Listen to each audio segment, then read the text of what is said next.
네, 오늘은 2022년 1월 24일 월요일의 예수동행 일기를 소개하겠습니다. 제목은 기도해야 살지. 하나님, 지난주 김정사모의 장례 예배를 치르는 동안 인생의 진리 하나를 붙잡게 되었습니다. 아무것도 예측할 수 없는 캄캄한 이 시대, 어떻게 살아야 하는지에 대한 지침이었습니다. 그건 제가 종종 길을 잃었던 문제와도 관련되어 있어 잊지 않고 새겨야 할 하나님의 메시지로 받아들여졌습니다. 저는 그간 불시에 찾아드는 죽음 혹은 죽음으로 대변되는 고통의 문제 앞에서 길을 잃을 때가 많았습니다.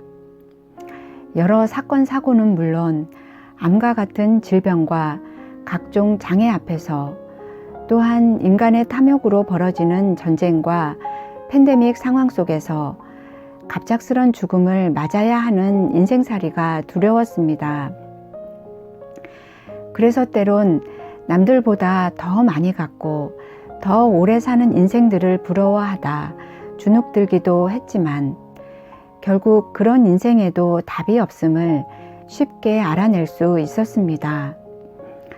남들보다 조금 더 많이 갖고 오래 산 인생들 역시 종래에는 더 많이 갖지 못하고 더 오래 살지 못하는 것을 억울해하며 죽음 그 너머의 세계 앞에서 무너져 내림을 보았기 때문입니다.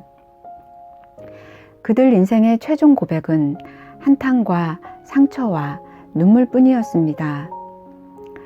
그러나 보시옵소서, 개척교회 가난한 목회자의 아내로 살다 나이 50에 하나님 나라로 떠난 김정사모의 자리에는 소망과 평안과 아름다운 감사의 언어들로 꽉 차 있었습니다. 장례 예배에는 하나님의 임재가 가득했고, 고인과의 이별을 아쉬워하던 친구들의 눈물은 하나님의 영광을 찬송하는 입술의 보석으로 변해 장례식장을 반짝거리게 했습니다. 그래도 아쉽고 그래도 붙잡고 싶었던 유가족들의 가슴마저 장례 예배에 선포되는 복음의 말씀 속에서 따뜻하게 녹아 언젠가 우리 모두 도달할 하나님 나라를 소망하게 되었습니다. 하나님, 인생은 결국 무엇을 갈망하느냐의 문제로 귀결됨을 김정사모의 생애는 알려주었습니다. 6년 7개월 전이었던가요? 김정사모는 암 선고를 받은 뒤 제게 이런 말을 했었습니다. 그동안 내가 우리 교회에 기도의 제물이 되고 싶다고 기도해 왔는데 이 일을 겪고 보니 이게 그 응답인가 싶어. 그 얘기를 처음 전해 들었을 때 저는 왜 쓸데없이 그런 기도를 했냐며 화를 내고 싶었습니다. 그런데 김정사모가 투병했던 지난 여정을 돌아보면 이제는 친구가 왜 그런 기도를 했는지 이해가 됩니다. 김정사모를 사랑하고 아끼는 우리들은 이 친구로 인해 기도의 자리로 가야만 했고, 우리는 그 자리에서 하나님의 영광스러운 임재를 누리며 우리 영혼의 갈망이 채워짐을 경험했습니다.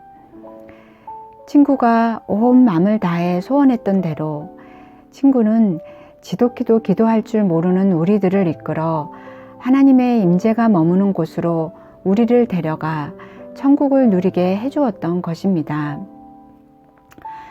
저는 그 자리에서 하나님의 영광을 체험하고서야 그토록 대면하기를 두려워했던 죽음의 문제도 똑바로 쳐다볼 수 있었습니다.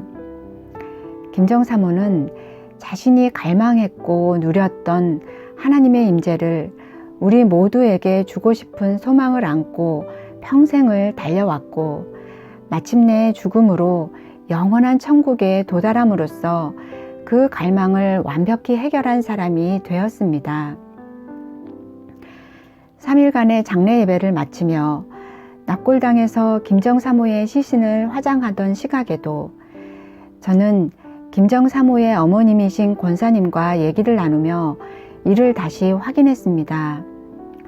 권사님은 고령에도 불구하고 지난 1년간 어떻게 김정사모의 수발을 들 수 있었는지에 대해 기도라는 한마디의 단어로 답하셨습니다. 나는 기도하지 않으면 살 수가 없는 사람이니까 우리 김정사모 간호하면서도 보조 침대에 누워 기도하고 화장실 가면서도 기도하고 장 보러 가면서도 기도했어. 무엇을 위해 기도했는가? 누워있는 김정사모를 위해 기도하고 김정사모를 사랑하는 사람들을 위해 기도했지. 어릴 때 내가 가르쳤던 주일학교 아이들이 커서 선교사님 되고 목사님 되었으니까 그분들 위해 기도하는 게 하나님 나라를 위한 거라 믿었지. 또 김정사모가 사랑하는 우리 한근영 사모님과 조혁진 목사님 두 아들을 위해 기도하다 보면 몇 시간은 그냥 가버리더라고. 매일매일 이름을 불러가며 기도하다 보니 지금 나이에도 주변 사람들 이름을 안 잊어버려. 날이 갈수록 기도하는 사람이 많아지니까 기도의 가슴도 자꾸 넓어지더라고. 나는 특별히 3년 전에 우리 아들 교통사고로 천국에 먼저 보내고 이번엔 딸을 암으로 먼저 보냈으니까 주변 사람들 위해 축복기도 할 때는 암 걸리지 않게 해주시고 교통사고 나지 않게 해달라는 기도가 자꾸 나와. 왜 그런 기도가 나오는지 나도 모르겠어. 사랑하니까 그렇겠지. 내가 누군가를 위해 기도하는 걸 그 사람이 알아주든 몰라주든 나는 그냥 그 사람들을 위해 기도해야 살겠더라고. 기도해야 내가 숨이 쉬어지고 힘이 나고 그래. 기도하면 하나님과 만나니까 나는 이제 더욱 천국만 생각하면서 살라고 해. 그리 살다 가면 천국에서 얼마나 기쁘겠어. 그래서 나는 오늘도 집에 가면 기도할 거요. 기도해야 잠을 자니까. 우리 딸은 천국 갔으니 우리 이몽식 목사 목회 위해 기도하고 부평수봉산교회와 우리 소녀딸들을 위해 기도해야지. 김정사모야 하나님이 데려가시겠다는데 내가 더 어쩔 것이요. 하나님이 그러시다면 그러시는 거지.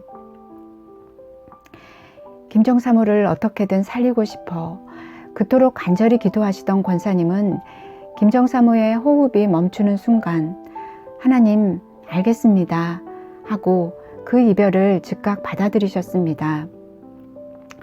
어쩌면 살려달라고 끈질기게 기도했기에 그 죽음이 끝이 아니라 영원한 삶으로 가는 출발임을 믿음의 눈으로 보셨는지도 모르겠습니다.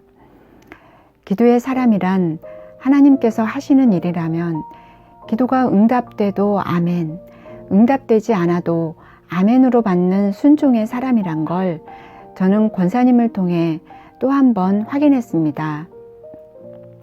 하나님의 결정이 우리의 생각보다 더 크고 높고 넓으며 오르심을 기도의 여정을 가본 사람들은 알기 때문입니다. 하나님, 결국 김정사모는 떠난 그 자리에서도 제게 말하고 있었습니다. 기도해, 기도해야지. 하나님을 갈망한다면 기도해야 살지. 기도하는 게 진정한 삶이라는 걸 잊으면 안 돼. 그래서 최후 승리를 얻는 가장 복된 사람이 되어야 해. 사랑하는 내 친구여. 라고 말입니다. 사랑하는 자들아, 너희는 너희의 지극히 거룩한 믿음 위에 자신을 세우며 성령으로 기도하며 하나님의 사랑 안에서 자신을 지키며 영생에 이르도록 우리 주 예수 그리스도의 긍휼을 기다리라. 유다서 1장 20절에서 21절.